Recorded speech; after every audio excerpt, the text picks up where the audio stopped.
Hey guys, it's Bill from Linden, Tennessee. So this is going to be a short little video. Uh, just got done doing a topless in Tennessee event. They had a live band and a bunch of Jeeps sitting around there. About 15 of them. I don't know. Pretty good show. Um, nice to see other fellow Jeepers and all their all the things they do to their own Jeeps. Looking forward to seeing some of them next month at the Loretta Lynn Jeep Jam event. But on the way home, so it was kind of sunny, so I was sitting inside of the Jeep with all the windows and stuff up, and I still got the top on it because this frameless top is kind of a pain in the butt to take the top off. So the top was still on. So I was sitting in there in the shade, so that was kind of nice. There was a band, and it was sitting in front of me. I had the hood open so that anybody that was interested could come check it out, but since I was just sitting there watching the band, I thought I should lower the hood, so I did that. But I didn't secure these guys. I didn't secure them on either side. So then I left, and I didn't check them, and I didn't secure them. And at about 60 miles an hour, the hood flew up and like just whacked bad. It's really, really bad. It gave me a heart attack. It didn't do any damage to the window frame that I can see. I can't imagine how. That sucker flew back so hard.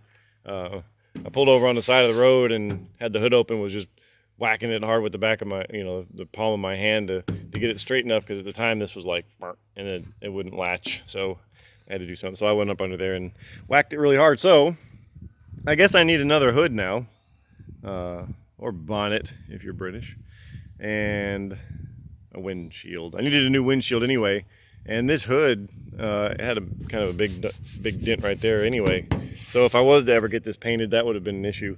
So I'm going to get a replacement hood, and I'm going to get the windshield replaced, and thinking I may just go ahead and get this sucker painted, or at least get some bids on it. I have no idea how much it's going to cost.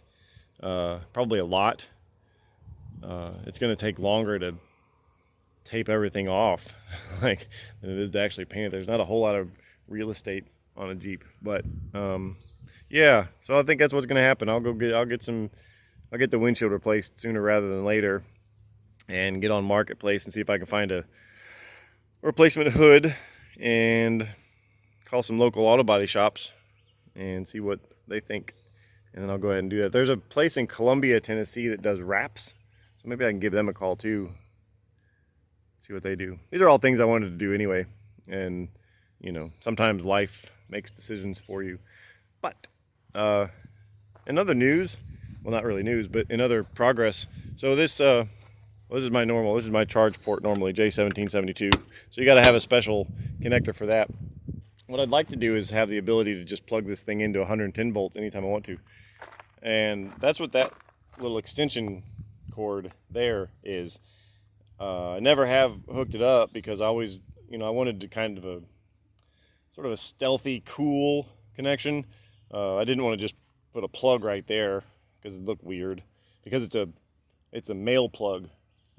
So because you would plug the female side of the extension cord into that and then plug the other end into the wall. So it just looks kind of weird. So I never did it. But what I think I'm going to do is just dig me a little hole right about there and put my receptacle in there. And that way I can charge this thing with 110 volts anywhere. I won't need a special adapter. I won't need anything. I just need a 110 volt plug. And that could be an extension cord from anywhere. It would charge painfully slow. At the moment, it charges about 7 miles per hour of charge. If I put it on 110, it'll be about 3. So it's not something that you'd want to do because you ran out of juice and you need to get home, because it'd take a long time. But anyway, that's what we're up to now. So hadn't done a video on the Jeep for a while, but it's just starting to rain. So I got clothes in the line I need to take down, and I got a Jeep with no body on it. So I need to put all this stuff away. I'll see you guys next time.